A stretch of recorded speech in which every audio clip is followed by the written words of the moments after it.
Recent reports indicate that the now lost Dan and Dave trilogy of Star Wars films was going to focus on the origin of the Jedi. I want to break down those reports, plus talk about some updates to the Feige Star Wars reports and how his film will likely not replace the 2022 film, according to these reports. So I want to talk about that and why I hate it. It's like the news, but for nerds.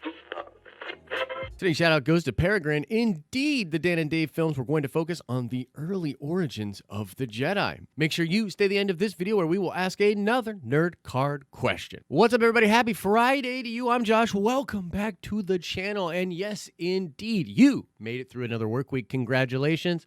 What a week it's been. And for those of you asking the obvious question, no, I did not plan to talk about this today when I made the nerd card question yesterday. It's just awkward. My bad. And real quick show notes before we get into the news. Everybody hates it when I do this. I'm sorry.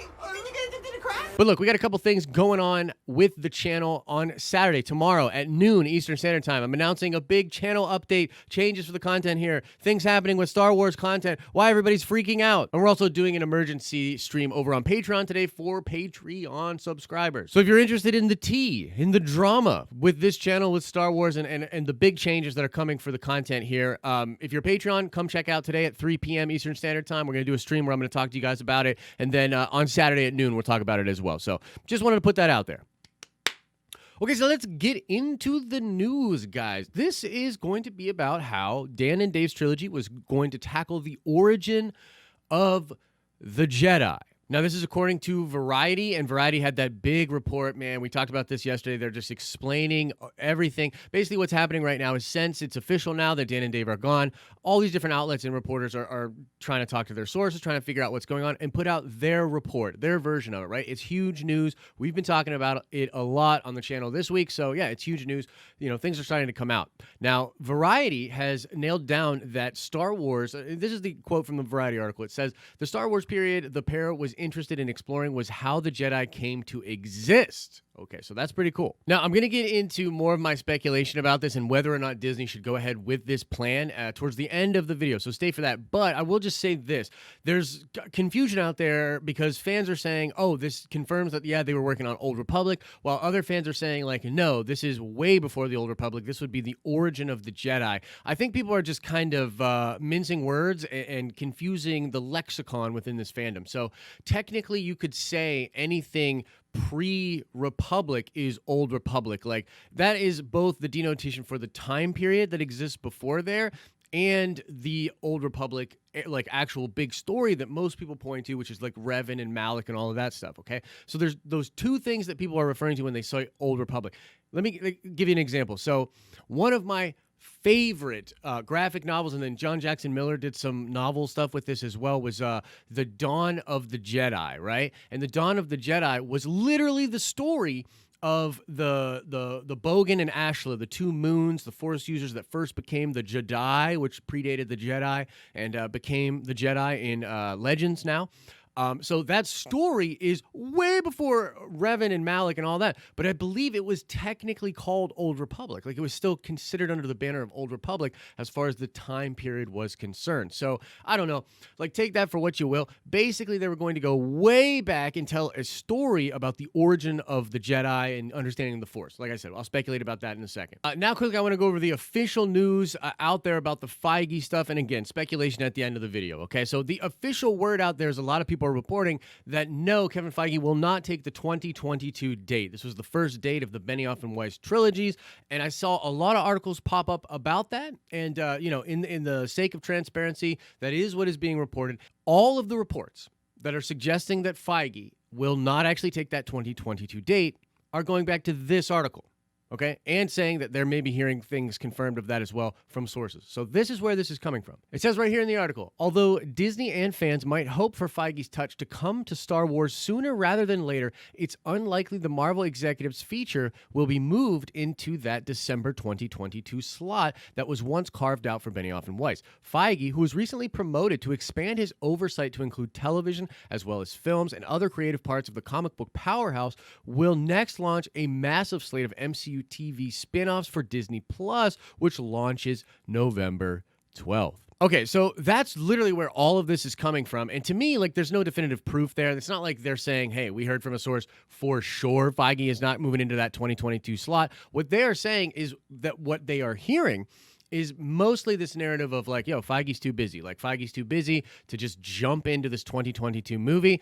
This would be crazy. You know what I mean? Like, how could a guy just jump around and do all of these movies? You know what I mean? So look, obviously I'm skeptical of that being real. But to be fair, that is the official report. That's what's out there, that Feige will not move into the 2022 slot. Okay, so that's the official news. Now, there's also some bits that I didn't like truly get into when it came to the Dan and Dave story.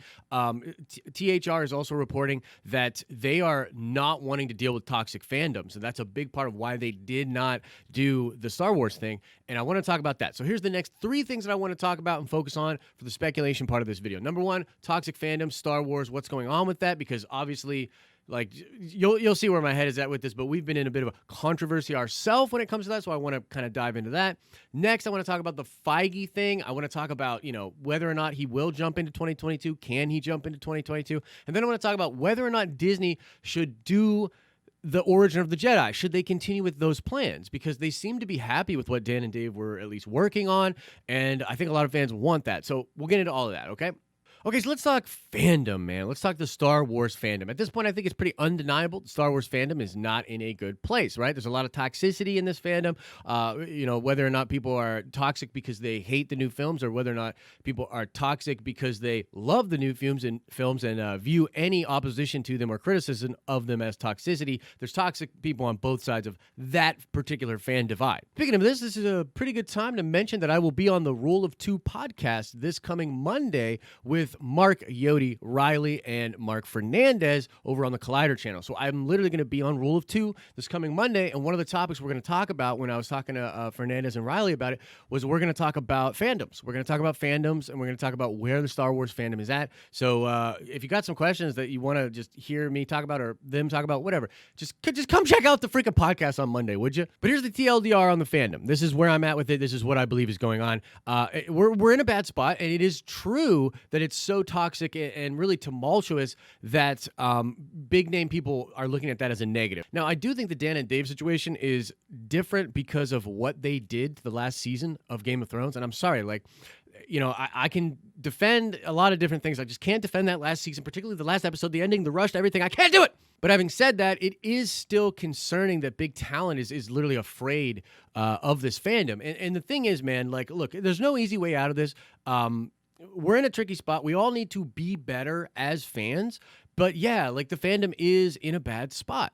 In a lot of ways, we are wrecking our own house because we're literally so rowdy and frustrated and just lashing out against each other so much that we've made it a thing that people don't even necessarily want to be a part of anymore. We're doing damage as a fan base to this brand. And I know some people out there are like, well, we got to rail against the Disney thing or whatever, man. Dude, guys, I would like to believe you know where I'm at with a lot of this stuff at this point, but Disney doesn't want it to be like this. Nobody wants it to be like this. We all want it to get to a better place. I think, in a lot of ways, people have been unfair to Disney. Disney hasn't necessarily listened to fan criticism. But then again, it's how can they when you look at the flavor of criticism that's coming at them? So, that's all I want to say on it. And to those of you that say, Josh, you're adding to the divide. Every time you talk about this, every time you bring this up, you're adding to it. You're a part of the problem. It's I don't know what you want me to... More on that particular situation in the stream on Saturday morning. Okay, now let's talk some Feige Star Wars. Now, here's the thing, guys. I try to bring this up a lot, and it's obvious, right? I am a fanboy. I stan Feige like you wouldn't believe. I'm not the biggest fan of Kathleen Kennedy, if you didn't know, and I really do badly want Feige to be involved with Star Wars, right? But, when you take, I try as best I can to take my personal fanboyisms, my personal opinions away from that situation. And so, in all reality, could it be that, yeah, Feige is just, not, does he not have the capacity to come over?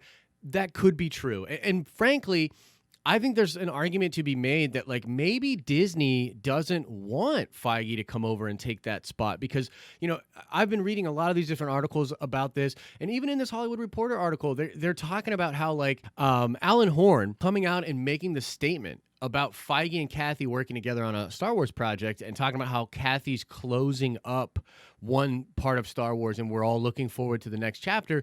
I mean, it really does feel like they're trying to sort of make a smooth transition, but they are definitely still backing Kathy. Like in a lot of different ways, they're backing Kathy. And I think that just plainly as a company, like that's what you do, right? Like, you know what I mean? Like that's what you do. And I'm not necessarily mad about that because like, guys, what did you want to happen? Like, did you want her to step down in the middle of a trilogy? Because I tell you, that is not a good look. You know what I mean? Like, that's definitely not a good look. Like, look, it's just really hard for me to separate, like, my opinion from what I think they should do, right? But ultimately, I do think it would be a big win for Feige to come over. I personally don't really buy the bandwidth thing because every time someone turns around and says that, literally a story drops that, like, Feige's been put in charge of more things, he's making more movies. I mean, it's like, guys, the dude is not literally there making every single movie. He's not there every frame being shot. He's not there every storyboard being done. He's not there for all of that. So my personal belief is that he completely has the bandwidth. And if he's really being positioned to be something like an Alan Horn, then like you gotta ask yourself, like, what is ultimately the job of Alan Horn? I mean, I believe he sort of keeps the creative forces of all these different studios that are proprietary to Disney on the same page and makes sure that things are going the right way. And I think Feige has that capacity. And I think that even in a consulting sense, which is what some people think he'll go over there and do, he will be able to help Star Wars out. So look, and by the way, that's just something that gets me personally excited. And I'm not trying to like belittle anyone that likes the sequel trilogy or that likes Kathy Kennedy. Like that's just something that personally gets me excited. And I, as objectively as I can, I believe it would get a lot of other people excited as well. Now, finally, let's talk about should Disney do the Old Republic or ancient Star Wars, however you want to think of it, right?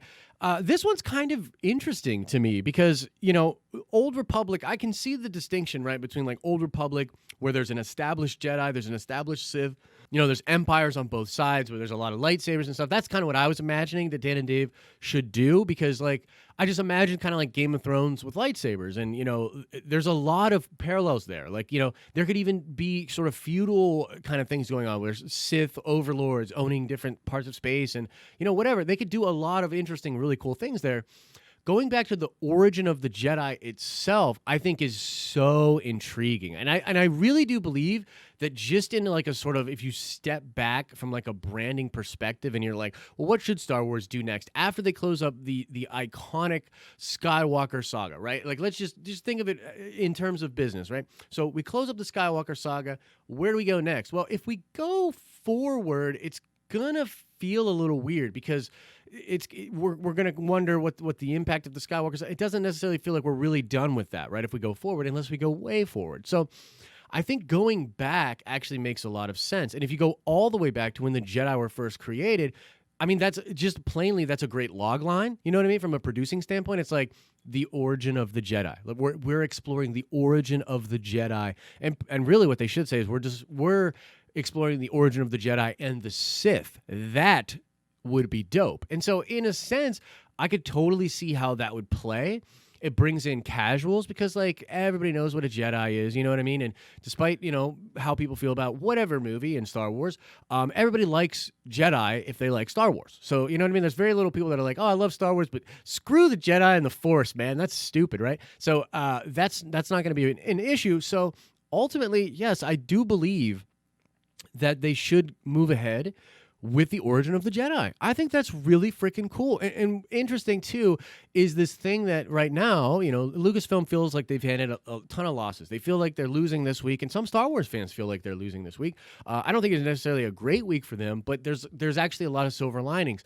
And I think one of them is that they get to gauge the fan reaction and sit back and look at social media metrics and different things like that and say, well, where are people at? You know what I mean? Like, where are people at with this? What should our next move be? And they've already set themselves in a place where they have time, right? So it's not like they had a movie coming out in 2021 or even 2020. It's 2022. Now, they do have to get to work, but they've got time to sort this situation out and figure it out.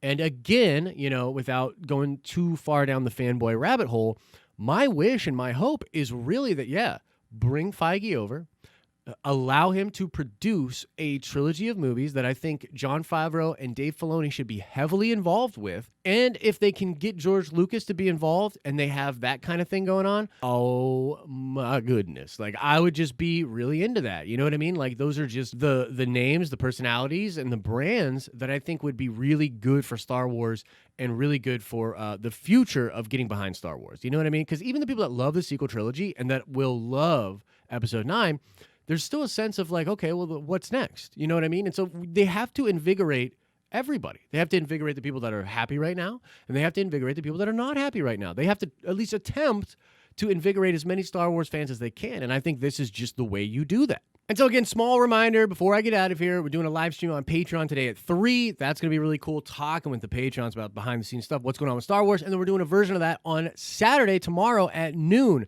So anybody and everybody that's interested in the changes to the content, what's going on with us in Star Wars content, check it out Saturday at noon. And come on by at Rule of 2 on Monday, because that's going to just be awesome, man. Rule of 2, 8 o'clock Eastern Standard Time, Monday night. It's going to be cool.